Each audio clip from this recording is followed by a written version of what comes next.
Hey guys, welcome back. This is the layover, and I'm Norgie. So let's get it started. I posted on Instagram and on Facebook a question that I'm going to be doing a Q&A. If you're interested, have any questions regarding the flight attendant lifestyle, because I don't call it career, I don't call it a job, I call it a lifestyle. Being a flight attendant, in-flight crew member, as my airline calls it, as a lot of airlines call it around the world, it's a lifestyle. We live out of our bags and we live on the go. We don't have time much to spend with family, so you have to be very adaptive, with your scenario, your environment. So today I have a few questions from some of my friends on Instagram and Facebook. One of the most important questions that I consider, and I think a lot of you would appreciate the question, is that the one of saving money.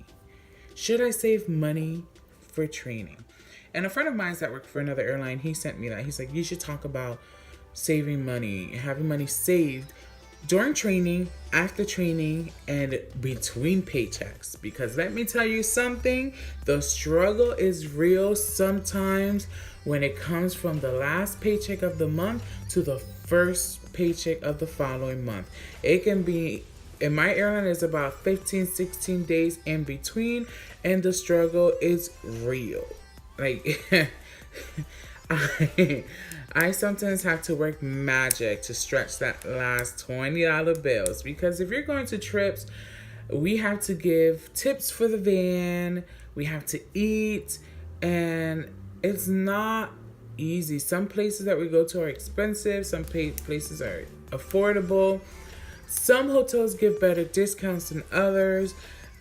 I've heard of hotels, certain airlines get almost 50% off on certain things at certain hotels. And I get jealous. I'm like, oh my God, like, I wish my airline would give me that discount. I'm like, what airline is that? And I always ask the waiter or the bartender, and like, who gets the best discount? And they'll let you know. And I'm like, well, I work for that airline. I just left my badge upstairs.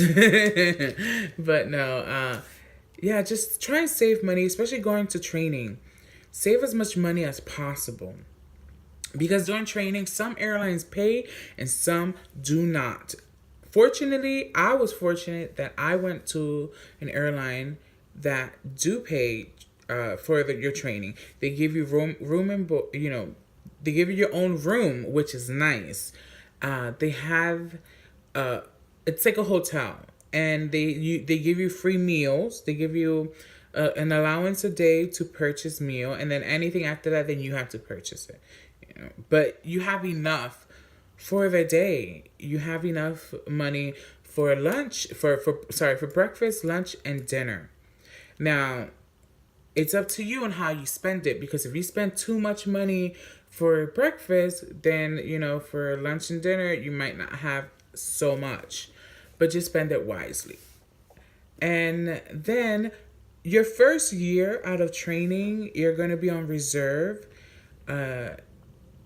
It's hard. It's hard. It's very, very, very hard.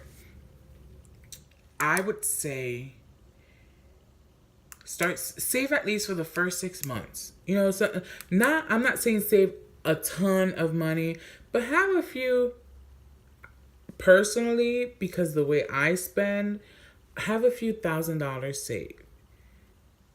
Just a few, you just budget with that. And then with your paychecks, when you start getting your paycheck, and depending how much you fly to, if you pick up on your day off, that helps. The first year you have to hustle. Some people are fortunate that they don't need to hustle, they don't need to work as much, because they have a spouse, they have a partner that helps them out with bills, or they live with their parents and they don't pay much, or they don't have a lot of bills to pay. I don't have none of that. I did not have none of that when I graduated when I graduated flight attendant training. I was on my own. Thankfully I had money saved, and that helped me out. And even then, I am based in New York. And New York is not a very cheap destination, a cheap place to live. Even if you're just commuting, it can be expensive. I was trying to commute the first year. Commuting, once again, the commuting it's when you live, let's say in Texas, but you work in New York, and you have a place where it's called a crash pad, or you rent a room and you're there for only the days that you're working, then you go back home. So you're commuting back and forth, when you're going to work, home and work. But the best part is that we commute in a plane. So, anyway, back to topic. Save money. Save. And also, like I said in the beginning, to save after when you're getting paid. Like I said, it can be 15 days from the last paycheck of the month to the first paycheck of the following month. And the struggle is real. Have money saved. Always put whatever amount you want, on the side. Boom. Because you never know when some friends will be like, hey, I am going to Greece. Want to come with me? I'm going to Mexico for a weekend vacation. Want to come? And you're like, oh, man, I really need a vacation. I've been working hard. But you don't have that much money. And then you're like, oh, wait, I have a little fund on the side. Let me use that. But always, don't just use it and replace it. Always keep putting money there or set it for a goal. It's up to you what you want to do with it. It's your money. You work hard. All right. Now let's continue on to the following question that I got on Instagram. And the first question I got from Smile, Love, Laugh, Often, which she is a friend from where I lived, and my high school friend, and she's an amazing person. Her question is, I know you love your job. Would you recommend it to others? I love my job. I love this lifestyle.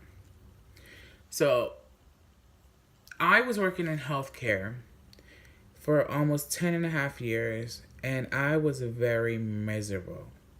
I did not want to go to work. I would sit in my car at my previous job before going into work, and I would literally sometimes cry because I was like, what am I doing with my life? I want to do something more exciting. I'm a very adventurous person. I wanted to travel the world. I wanted adventure. I wanted some je ne sais quoi, some spice. So I keep saying a lot. I'm trying to work on that. Bear with me. I'm just a raw person. I'm blooming. I'll get better. And yes, I will always recommend this career, job, this lifestyle. If you are a person, okay, because being a flight attendant is not for everyone. You might think, oh my God, that is a great job, or that is a great career, to travel the world, but it comes with sacrifice. You have to sacrifice a lot. You have to sacrifice family. You have to sacrifice your personal romantic life sometimes. I've been in a relationship for almost a year now. I've been with my company for 3 years, and it has not been easy. Long distance relationship is very hard, very challenging. It takes a lot. So all that you're gonna sacrifice. You have to be a very strong person. You have to be a person that adapts to different scenarios, different attitudes, because you're going to work with some coworkers, some flight attendants that you're like, oh, Jesus, if we were in the street, child, it'll be a different story. But you have to, stop, take a deep breath, and be like, I'm probably never going to work with this person again. Let it go. Okay? Let's see. So, I would recommend this. I wouldn't, there's more good that outweighs the bad of this job. I've met some amazing people. I have been to some amazing places. Working and traveling on my own. So traveling on my own, I've been to Thailand, Tokyo, Japan. I've been to Dubai. I've been to Mexico. I've been to a lot of different Caribbean islands. I don't travel as much as I want to because I work a lot. But also I've traveled to a lot of states. I'm in the United States, and in the US is very big. And there's a lot of great cities that you would never think of. Like Charleston is gorgeous. New Orleans is amazing.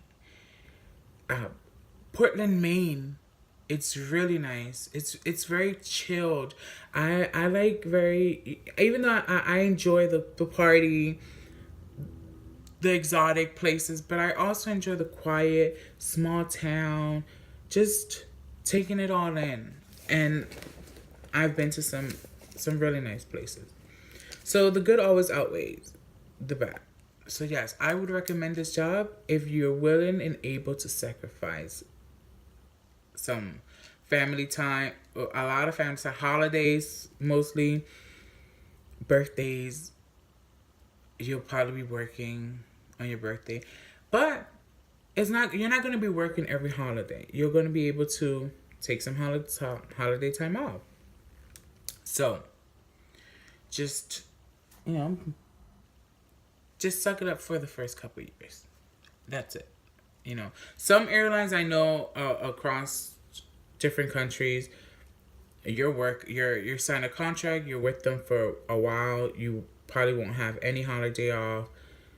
But my airline that I work for, I was able to have Thanksgiving off the first year, and Christmas. I've been off for the past, what I would say 3 years that I've been off Christmas for the past 3 years, because I'm able to swap around my trips. I'm able to drop. I've been fortunate that I've gotten good trips during the holidays, and a lot of people do want to work because they want the money. And so Christmas I'm usually off. New Year's I work. Like last year, bringing in 2018, I brought in the New Year's in Santo Domingo. My first year, I brought the New Year's in Chicago. It was very sad. That was a sad New Year's for me. I brought in the New Year's in Chicago. I will remember that probably for the rest of my career, how boring and sad that was. But the next day, we flew to San Juan, Puerto Rico, and I had a 26-hour layover in San Juan, Puerto Rico, which was amazing. And we stayed at an amazing hotel. Had a great time. But, okay. On to the next question. How often would someone new work? So someone on reserve. It all depends how much, how the need of the airline, if it's in what time of year. I started in the beginning of summer. So when I started, I worked 130 hours. That's just with my airline calling me. Like they worked me. I'm also a speaker. I fluent in Spanish, and I was used a lot in the summertime. They go to a lot of Latin countries, and I was used a lot to work those flights. And that's how I was able to work 130 hours. Now, there is, there can be a downside, because if you come in a slow season, you probably won't be working. Like in September, I only worked maybe 30 hours or 35 hours, and I didn't get called. I was just sitting at my crash pad, just doing nothing, eating. watching TV, and eating, being lazy, which I should have been at the gym because now I regret it. And then I went home. I went home in the middle of the month that I was done with my reserve time, and I didn't come back to New York until like after the first week of October. But then after that, I it all depends. Like I said, it all depends how much, if you want to pick up too on your days off. If you want to pick up extra hours, that helps too. But yeah. So, pay and benefits as well. She asked, and pay. So the first year's not going to be the greatest, but it's better than a lot of jobs. Every airline pays differently. If you go to a mainline carrier, you're going to get paid a decent amount, a very good chunk. If you go, like my airline, it's in between mainline and low cost. And I get paid a decent amount. And at my 3 years, I get paid pretty well. I can't complain. I get paid very well. Benefits are really good. You get, like most professional jobs, your health, your dental, retirement benefits. Every airline has their own retirement, which is 401k or however retirement they have, but they have retirement. They also have flight benefits, which is what mostly everyone comes to this industry for. Those flight benefits can be amazing. I have heard, though, of certain airlines, do your research, because there are some airlines out there that don't have any benefits. They only have benefits on their airline. So please do your research on which airline you're applying for and their flying benefits. Like I said before, I traveled to a few countries that only I would have dreamed of, and a lot of people would have dreamed of going. And I pay. So when you're flying locally on your airline or another airline locally, if you're like commuting, you fly for free. If you're flying international, you pay taxes, which can be anywhere from $40, $20 to $350 round trip, or one way, depending. I always do one round trip because you never know when customs, when you go to those countries, they want to see when you're returning back to the U.S. So, that amount beats paying $2,000 to $4,000 to go on those trips. I don't mind paying the taxes, but you are on standby. But most of the time when you're flying international, most likely you get a seat, unless like something major happens where they are canceling a flight and they're switching over people. So yeah, benefits are really good. Flying benefits are amazing. And paying, depending on your airline, it can be either good or bad. Regionals, I love my regional people, but some regionals don't. Regionals are not going to pay as much as a mainline or maybe a low-cost carrier or an in-between airline like mine. It's between a mainline and low-cost. So do your research. And it's up to you, the bases, what base they have, and what works best for you. So on to my next question. I have a few. Oh, okay. So my cousin, she asks, do I pick my own schedule or is it pre-assigned? So I bid for a schedule. I don't personally like to bid for a certain pairing, which is a certain sequence of flights. I just bid for layovers. Listen, I want to layover LA, San Francisco, Seattle, San Juan, Puerto Rico, Santo Domingo, Bermuda. And I bid for positions, because in my airline you can bid for positions. Certain airlines is by seniority. Thank God mine, so you bid for positions. So I bid for my layovers I want and positions. That's it. I'm not picky. I'm not, because I'm still very new. In my airline, my seniority it's good. If I'm in a legacy carrier, my seniority, you're like the rock of the litter. Like my seniority at 3 years is nothing. But you'd be surprised sometimes you get what you want. So I get it like that. Like I bid for that, and then when the schedule comes out, I check to see, okay, what did I get? Did I get the position I want? How long are the layovers? Because usually I like long layovers. I like 4-day trips. 4 to 3 day trips I like. I don't do turns. I hate turns. I think they're a waste of time. I don't care for them. Some people love them. You like it? Take them on. I don't want it. No, thank you. And so I like 4-day trips, 3-day trips. I came to this job because I want to explore.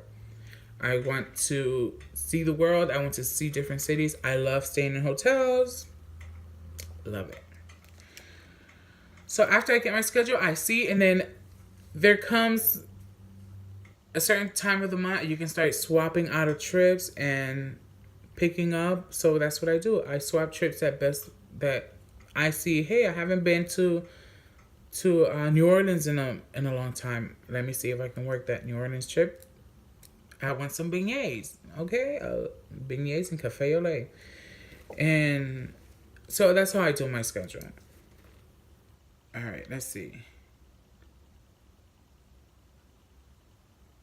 She also wants to know fear, flight experience, and passenger afraid. How do I handle with fear, flight experience if someone's afraid to fly? If someone's afraid to fly, they're afraid. You can just talk to them and try to calm them down, get their mind out of the flight. Help them. Our airlines that I work for have TVs with movies, free Wi-Fi, free Wi-Fi. So I will be like, hey, you have a phone? You can connect to Wi-Fi, text someone, go on Instagram, Facebook, YouTube. I have movies. You want to watch movies? Give them. Try and get their mind out of it, and usually that helps. Also,